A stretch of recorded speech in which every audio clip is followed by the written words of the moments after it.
এইটো ক্লাছ 10ৰ সেৱা syllabus general মেথছৰ পৃষ্ঠকালি আৰু আয়তন চেপ্টাৰৰ অনুশীলনী 13.1ৰ 8 নম্বৰ কুৱেশ্যনৰ সমাধান। কুৱেশ্যনটো হৈছে কি 2.4 সেন্টিমিটাৰ উচ্চতা আৰু 1.4 সেন্টিমিটাৰ ব্যাস বিশিষ্ট এটা গোটা বেলুনৰ পৰা এটা একে উচ্চতাৰ আৰু ব্যাসৰ শংকু আকৃতিৰ খোল খুলি উলিওৱা হ'ল। অৱশিষ্ট গোটা বস্তুৰ পৃষ্ঠকালি বৰ্গ সেন্টিমিটাৰৰ শুদ্ধ মানত নিৰ্ণয় কৰা। এইটো আছিল কুৱেশ্যন।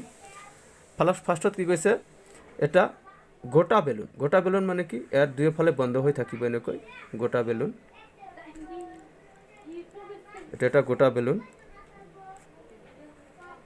এনেকৈ, এটা এটা গোটা বেলুন। এই গোটা বেলুনৰ পৰা কি কৰিছে, একে উচ্চতাৰ, এটা কুৱেশ্যনটো কৈ দি আছে যে একে উচ্চতা আৰু ব্যাসৰ এটা কি কৈছে শংকু আকৃতিৰ এনেকৈ খোল খুলি লোৱা হৈছে। এনেকৈ এটা শংকু আকৃতিৰ খোল কি কৰিছে, এনেকৈ খুলি লৈছে। এনেকৈ এটা শংকু আকৃতিৰ খোল এনেকৈ খুলি লোৱা হ'ল। তে ইয়াৰ উচ্চতা কিমান দি আছে, মানে যিটো বেলন, এই বেলন ক্লাছ 9ত ষ্টুডেণ্টে চুঙা বুলি পাইছে। এই বেলনৰ উচ্চতা কি দিছে 2.4 সেন্টিমিটাৰ উচ্চতা আৰু ব্যাস দি আছে 1.4 সেন্টিমিটাৰ। তাহলে এইটো 2.4 সেন্টিমিটাৰ উচ্চতা আৰু ব্যাসে গোটেইখিনি বুজাব। এই গোটেইখিনি কিমান দি আছে কুৱেশ্যনটোত 1.4 সেন্টিমিটাৰ। তাহলে 1.4 সেন্টিমিটাৰ। আৰু যদি এই বেলনৰ 2.4 সেন্টিমিটাৰ উচ্চতা হয়, তেনেহ'লে শংকুৰ উচ্চতাও কিমান হ'ব, এইটোৰ উচ্চতাও কিমান হ'ব, 2.4 সেন্টিমিটাৰ হ'ব। কুৱেশ্যনটোত কৈছে কি অৱশিষ্ট গোটা বস্তুৰ পৃষ্ঠকালি বৰ্গ সেন্টিমিটাৰত শুদ্ধ মানত নিৰ্ণয় কৰিব দিছে। এটা অৱশিষ্ট মানে গোটেইখিনি বুজাব। এটা বেলন যি আছে, এই বেলনৰ পৃষ্ঠকালি ওলাব লাগিব। এটা গোটা বস্তু ক'লে এনেকৈ তলত এইটো গোটা মানে বন্ধ হৈ আছে, কিন্তু ওপৰতটো খোলা হৈ আছে। কাৰণ এইটো যে ফাৰ্ষ্টত যে বেলন আছিল, এই বেলনৰ পৰা আমি কি কৰিছোঁ, এই শংকুটা এনেকৈ খুলি লৈছোঁ। খুলি লোৱাৰ লগে লগে ওপৰৰ পাৰ্টটো কি হৈ যাব, খুলি যাব। কিন্তু তলৰ পাৰ্টটো কি হৈ থাকিব, বন্ধ হৈয়ে থাকিব। তো ফাৰ্ষ্ট কুৱেশ্যনটো সলিউশ্যনৰ কাৰণে কি দিয়া আছে এইটো লিখিব লাগিব। সলিউশ্যন আমাক কি দিয়া আছে, গিভেন কি দিয়া আছে, বেলন আৰু শংকুৰ উচ্চতা দুটা একেই হ'ব। বেলন আৰু শংকুৰ উচ্চতা যেহেতু বেলনৰ যিমান উচ্চতা হ'ব শংকুৰ উচ্চতা একে হ'ব, মানে একে উচ্চতাৰ। এটা কুৱেশ্যনত কৈ দিছে যে একে উচ্চতা, এটা লিখা আছে। উচ্চতা কি দি বুজা হয়, এইচ ইকুৱেল টু কিমান দি আছে 2.4 সেন্টিমিটাৰ, এইটো দি আছে। তাৰপিছত দিয়া আছে কি আৰু ব্যাস কিমান দি আছে, এইটো কুৱেশ্যনত লিখাই আছে 1.4 সেন্টিমিটাৰ। এটা দেখাই আছে 1.4 সেন্টিমিটাৰ ব্যাস, 1.4 সেন্টিমিটাৰ। এটাকে ব্যাসৰ পৰা আমি মান নিৰ্ণয় কৰিব নোৱাৰি, ব্যাস দিয়া থাকিলে ব্যাসাৰ্ধ ওলাব লাগে। এটাকে ব্যাসাৰ্ধ কি দি বুজা হ'ব, আৰ ইকুৱেল টু কিমান হ'ব, যিটো ব্যাস দিয়া থাকিব এই ব্যাসক 2 দি হৰণ কৰিব লাগিব। তাহলে 1.4/2 এত সেন্টিমিটাৰ। এইটো দাম এইটো কাটো, কিমান হ'ব 0.7 ইকুৱেল টু কিমান হ'ব 0.7 সেন্টিমিটাৰ। এইটো যেতিয়া আমি এইটোৰ মানে কুৱেশ্যনটোত কৈছিল কি যে অৱশিষ্ট গোটা বস্তুৰ পৃষ্ঠকালি নিৰ্ণয় কৰিব গৈছে। অৱশিষ্ট মানে কি, এই বেলুন যে আছে, এই বেলুনৰ পৃষ্ঠকালি ফৰ্মুলা ইউজ কৰিব লাগিব। তাৰ কাৰণে ফৰ্মুলা কি হ'ব 2πr আৰু h। আৰু শংকু যে দিয়া আছে, এই শংকুৰ পৃষ্ঠকালি ফৰ্মুলা হ'ল কি যে πr আৰু l। এই l মিনছ কি, এইটো এটা হেলনীয় উচ্চতা। তে আমাৰ কুৱেশ্যনটোত কি দিয়া নাই, হেলনীয় উচ্চতা দিয়া নাই। তে আমাৰ কি কৰিব লাগিব, এই শংকুৰ হেলনীয় উচ্চতাটো ওলাই ল'ব লাগিব। এইটো ষ্টুডেণ্টে লিখিব নাগিলে, এইবিলাক ৰাফ হয়। এতেকে আৰু বা আকৌ কি শংকুৰ হেলনীয় উচ্চতা, হেলনীয় উচ্চতা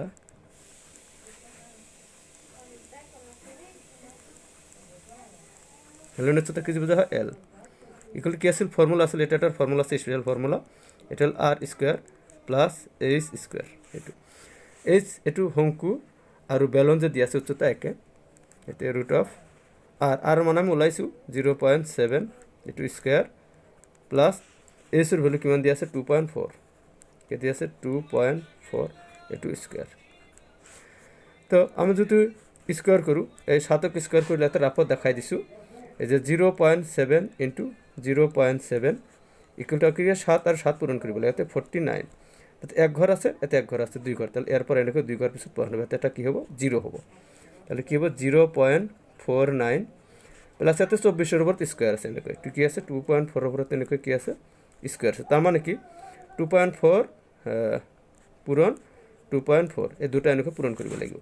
তো ষ্টুডেণ্টে কি কৰিব ডাইৰেক্ট 24 এনেকৈ পূৰণ কৰিব, 24 পূৰণ কৰিব, 4 4 16 আৰু 4 2 8 ৰাখে 9, এইটো ঘৰ কাটিব, তাৰপিছত 4 2 8 2 2 4 এনেকৈ আহিব, এটা আহিব 6 8 আর 9 17 7 হাতে গেলাম 1 এতে 5, এতে 1 ঘর আছে পয়েন্ট, এতে 1 ঘর আছে পয়েন্ট, তাহলে অ্যান্সারতে 2 ঘর পিছত এনেকৈ পয়েন্ট বহাব লাগিব, তাহলে কিমান হবে এটো 5.76, এটা এটা প্লাস কৰিব, এটো প্লাস কৰিলে এই 5.66 এৰ লগত এই 0.47 এনেকৈ ষ্টুডেণ্টে প্লাস কৰিব, প্লাস কৰিলে আহিব 0.47 নহয় 0.49, 6 আৰু 9 15 থাকিল 1, 7 আৰু 1 11 আৰু 12 থাকিল 1, এতে পয়েন্ট, এতে 6.25, এটি কি হ'ব 6.25, এটো ৰুট হল 6 to 5 ৰ ৰুট মানে 625 ৰ ৰুট হল 25, গতিকে এটো কিমান হ'ব 2.5 সেন্টিমিটাৰ। এতিয়া এতেকে কি কৈছে কোৱেশ্চনটোত যে গোটা বস্তুৰ পৃষ্ঠকালি, এতেকে গোটা বস্তুৰ পৃষ্ঠকালি, গোটা বস্তুৰ পৃষ্ঠকালি কি কৰিব লাগিব, এই বেলনৰ পৃষ্ঠকালি কি কৰিব লাগিব, তাৰপিছত শংকুৰ পৃষ্ঠকালি প্লাস কৰিব লাগিব, তো বেলনৰ পৃষ্ঠকালি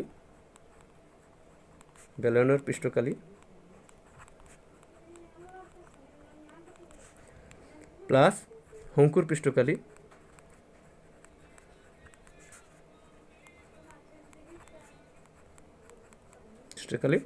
প্লাস কি কৰিব লাগিব, এই বেলুনটো যে দি আছে বেলুনটোৰ তলতটো বন্ধ হৈ আছে, এটা বৃত্তৰ নিচিনা কি হৈ আছে বন্ধ হৈ আছে, এটা কি হ'ব বেলনৰ ভূমিকালি,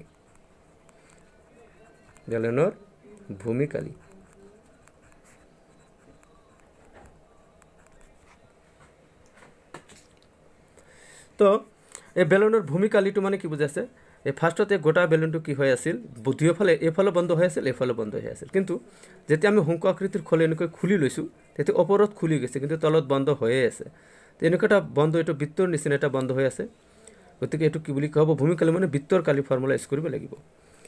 তো এতিয়া আছিল বেলনৰ পৃষ্ঠকালি ফৰ্মুলা কি আছিল 2πr/h প্লাস শংকুৰ পৃষ্ঠকালি ফৰ্মুলা কি আছিল πr আৰু l প্লাস বেলনৰ ভূমিকালি মানে বৃত্তৰ নিচিনা এটা গোল থাকে, এইটো πr², এনেকৈ গোলাকৃতি বন্ধ হৈ থাকে, গতিকে যেনেকৈ বৃত্তৰ যেনেকৈ কালিৰ ফৰ্মুলা πr², তেনেকৈ এইটো ফৰ্মুলা কি হ'ব πr²।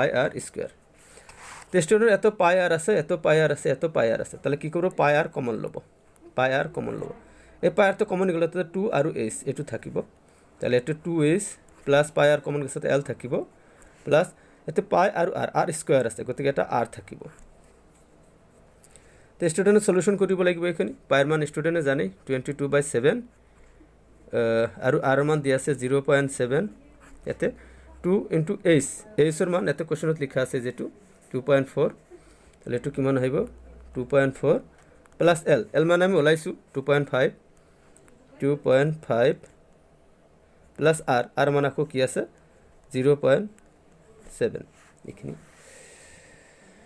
তো ষ্টুডেণ্টক এই 7 দি এইটো কাটব পাৰিব, এইটো কিমান হ'ব 0.1, এতিয়া এই 22 লগত 0.1 মাল্টিপ্লাই কৰোঁ, এতিয়া হ'ব 2.2, থাকিব, তাৰপিছত 2 লগত এইটো মাল্টিপ্লাই কৰিলে 2 আৰু 4 8, এতিয়া 2 আৰু 2 4, তাহলে এটা গড় পিছত পয়েন্ট আছে, এটা গড় পিছত পয়েন্ট বহাব, প্লাস এতে হ'ব 2.5 প্লাস 0.7 এনেকৈ আহিব।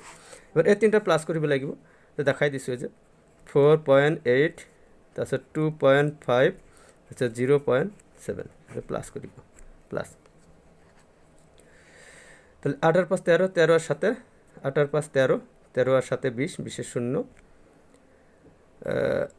তাৰপিছত থাকিল 2, এতে মান হ'ব 4 আর 2 6 আর 2 8, এতে পয়েন্ট দিব লাগিব, তাহলে এই পয়েন্টের পিছত এই 0টো নিদিলেও চলিব, তাহলে এটা তোমার কি হবে 2.2 ইন্টু কিমান হ'ব 4 2 6 আর 2 8, এটা হ'ব 8, এতে মাল্টিপ্লাই করলে 8 2 16 6 হাতে আমার 1, এর 8 দুগুণে 16কে 17 এতে এক ঘর পিছত পয়েন্ট আছে 1 ঘর তাহলে এত পয়েন্ট দিব এত সেন্টিমিটার স্কোয়ার কিন্তু কোশ্চেনটা এতে একটা কই দিছে কি যে গোটা বস্তুর পৃষ্ঠকালীর বর্গ সেন্টিমিটার হুদ্যমানত নির্ণয় করা এই হুদ্যমান বলে লেখা আছে এতে কোশ্চেনটোত হুদ্যমানত নির্ণয় করা হুদ্যমান মানে কি এই পয়েন্টের পিছত যদি এত 5 বা 5তকৈ বেশি থাকে তাহলে এতে 1 বরাবো লাগিব আর যদি পয়েন্টের পিছত 5তকৈ কম থাকে তাহলে এত বরাবো না লাগে তাহলে এটু পয়েন্টের পিছত 5তকৈ বেশি আছে তাহলে এতে 1 বরালে কিমান হ'ব 17 ঠাইত কিমান হ'ব 18 কি হ'ব সেন্টিমিটার স্কোয়ার তো এটু আছিল সলিউশন তো স্টুডেন্টে যদি সলিউশনখিনি চাই ভাল পাইছে বুজি পাইছে তেনেহ'লে মোৰ চেনেলটো লাইক আৰু ছাবস্ক্ৰাইব কৰিব এইটো আছিল আজিৰ সলিউশন দেখাই দিছোঁ ষ্টুডেণ্ট আকৌ সলিউশনটো